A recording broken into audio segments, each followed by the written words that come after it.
আমাদের আলজেরিয়া হসপিটালে এই বিকালে সন্ধ্যার সময় তো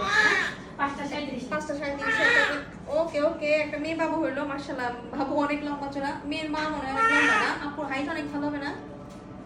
মনে হচ্ছে হ্যাঁ আপনার মতো মেয়ে লম্বা চড়া হবে কারণ দেখেন মেয়ে অনেক লম্বা বাচ্চার ওজন কিন্তু 2 কেজি 700 গ্রাম হ্যাঁ আলহামদুলিল্লাহ বাবুর বাড়ি জানি কোথায়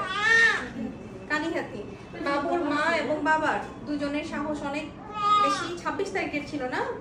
27 28 29 30 31 1 2 3 4 5 6 7 8 9 10 11 আজকে 16 দিনের দিন ডেট পার হয়ে গিয়ে বাবু হলো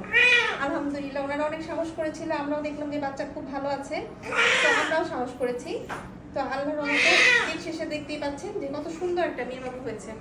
এবং উনি একদম কি বলবো উনি বাবু হওয়ার পরে কিন্তু কান্না করছিল আপনার এখন কেমন লাগতেছে ভালো লাগতেছে হওয়ার পরে কত শান্তি দেখছেন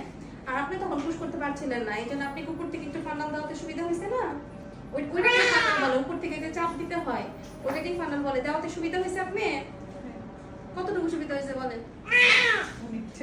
অনেকটাই সুবিধা হয়েছে না কারণ পুশ করতে না পারলে তখন বাচ্চাটা খারাপ হয়ে যাবে ওই হেল্পটা করাতে দেখেন আপনি কত আরাম হয়ে গেছে তাড়াতাড়ি বাবু হয়ে গেল না কারণ অনেকক্ষণ থাকতো কারণ পরে দেখা যেত যে বাচ্চাকে বেশি করে দিলে তখন তো বাচ্চার সমস্যা হয়ে যেত এমনি তো হালকা পিকুলিয়াস ছিল ঠিক আছে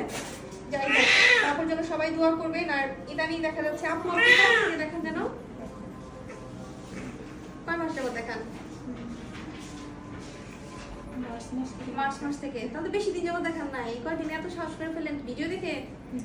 আচ্ছা আলহামদুলিল্লাহ যাই হোক তবে যে আজকে একজন আসছে ভিডিও দেখে ইদানিং অনেক পেশেন্ট অনেক সাহসী এত সাহসী পেশেন্ট হলে আমাদের জন্য সুবিধা হয় কাজ করতে তো যাই হোক দিন শেষে আল্লাহ ভরসা আল্লাহ রহমত না করলে কিছু সম্ভব না আল্লাহ আসলেই রহমত করছে আমাদের হসপিটালের উপরে আর সবসময় বলবো যে যেখানে আছেন সেখান থেকে নর্মালি চেষ্টা করবেন তো ভালো থাকবেন সুস্থ থাকবেন আল্লাহ হাফেজ আসসালামু আলাইকুম